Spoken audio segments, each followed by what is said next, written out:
और सिडनी संवाद में प्रधानमंत्री नरेंद्र मोदी का संबोधन शुरू हो चुका है। सीधे आपको लिए चलते हैं। Prime minister Scott Morrison, friends, नमस्कार। It is a great honor for the people of India that you have invited me to deliver the keynote at the inaugural Sydney Dialogue. I see this as a recognition of India's central role in the Indo-Pacific region and in the emerging digital world. It is also a tribute to the comprehensive strategic partnership between our two countries, a force of good for the region and the world. I congratulate the Sydney Dialogue for its focus on emerging critical and cyber technologies. Friends, we are in a time of change that happens once in an era. The digital age is changing everything around us. It has redefined politics, economy, and society. It is raising new questions on sovereignty, governance, ethics, law, rights, and security. It is reshaping international competition, power, and leadership. It has ushered in a new era of opportunities for progress and prosperity. But we also face new risks and new forms of conflicts across diverse threats from seabed to cyber to space. Technology has already become a major instrument of global competition and key to shaping the future international order. Technology and data are becoming new weapons. The biggest strength of democracy is openness. At the same time, we should not allow a few vested interests to misuse this openness. Friends, as a democracy and a digital leader, India is ready to work with partners for our shared prosperity and security. India's digital revolution is rooted in our democracy, our demography, and the scale of our economy.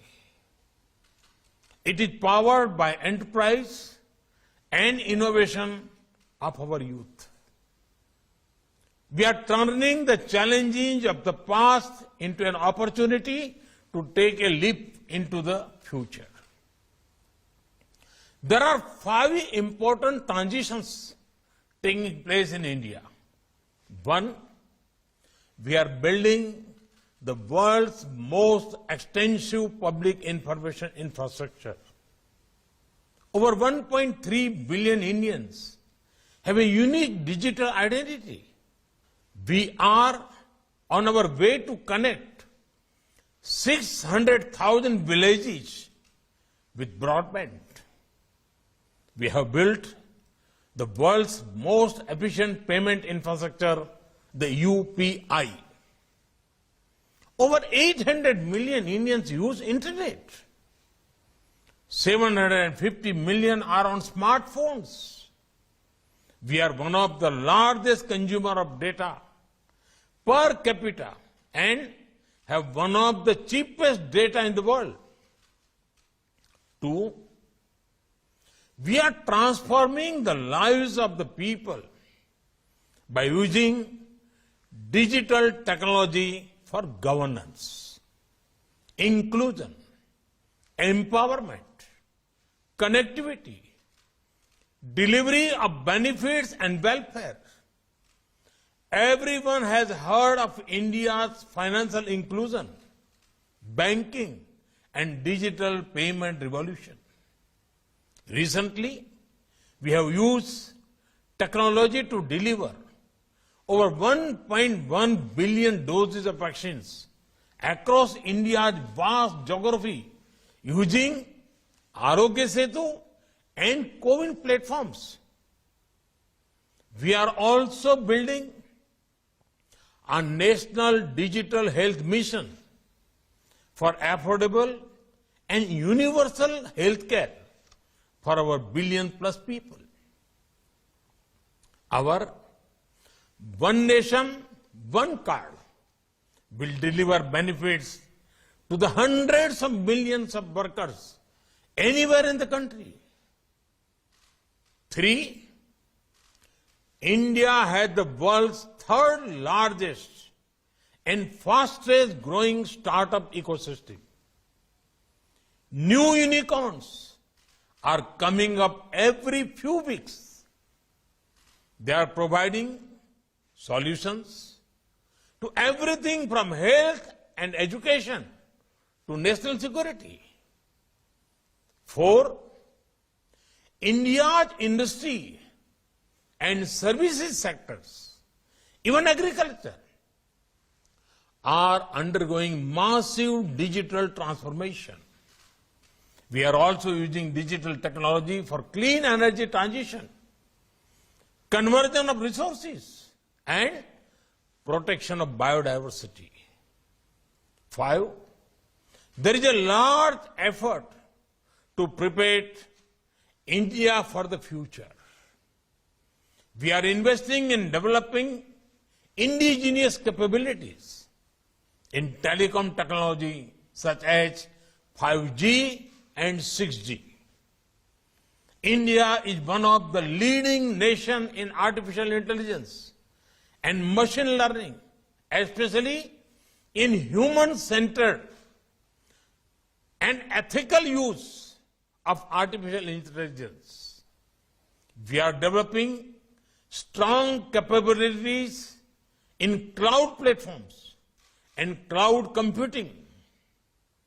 This is key to resilience and digital sovereignty. We are building world-class capabilities in quantum computing. India's space program is a vital part of our economy and security. It is now open to innovation and investment for the private sector. India is already a major center for providing cybersecurity solutions and services to corporates around the world. We have set up a task force with our industry to make India a global hub for cybersecurity. We have the benefit of our skills and global trust. And now we are focusing on hardware. We are preparing a package of incentives to become a key manufacturer of semiconductors. Our production-linked incentive schemes in electronics and telecom are already attracting local and global players. To set up base in India, friends, the greatest product of technology today is data. In India, we have created a robust framework of data protection, privacy, and security. And at the same time, we use data as a source of empowerment of people. India has unmatched experience in doing this. In a democratic framework, with strong guarantees of individual rights. Friends, how a nation uses technology is linked to its values and vision. India's democratic traditions are old. Its modern institutions are strong. And we have always believed in the world as one family. India's IT talent helped to create the global digital economy. It helped cope with the Y2K problem. It has contributed to the evolution of technologies and services we use in our daily lives. Today, we offer our CoWIN platform to the entire world free and made it open source software. India's extensive experience with use of technology and policy for public good, including development and social empowerment, can be of great help to the developing world. We can work together to empower nations and their people and prepare them for the opportunities of this century. That is also important for building a future of this world that reflects our democratic ideals and values. That is as important as our own national security and prosperity. Friends, it is therefore essential for democracies to work together, to invest together in research and development in future technology,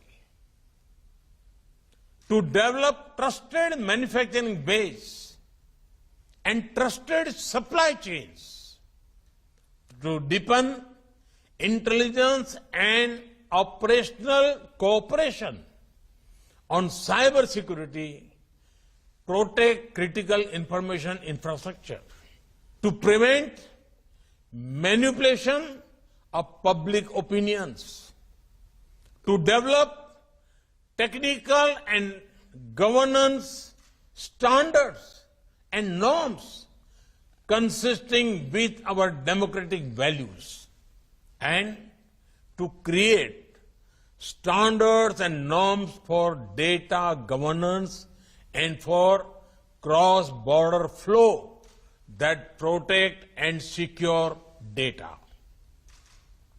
It should also recognize national rights and at the same time promote trade, investment, and larger public good. Take cryptocurrency or Bitcoin, for example.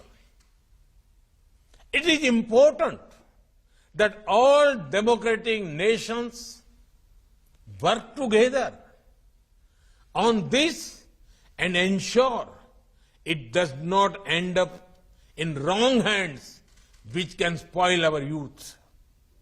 Friends, we are at a historic moment of choice, whether all the wonderful powers of technology of our age will be instruments of cooperation or conflict,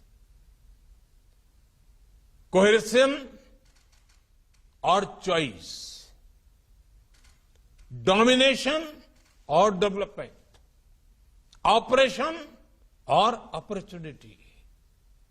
India, Australia, and our partners in the Indo-Pacific region and beyond hear the call of our times. And we are prepared to rise to fulfill our responsibilities. I am confident that the Sydney Dialogue will be a wonderful platform to help us shape our partnership for this age and fulfill our responsibility to the future of our nations and the world. Thank you. Thank you very much. My dear friend,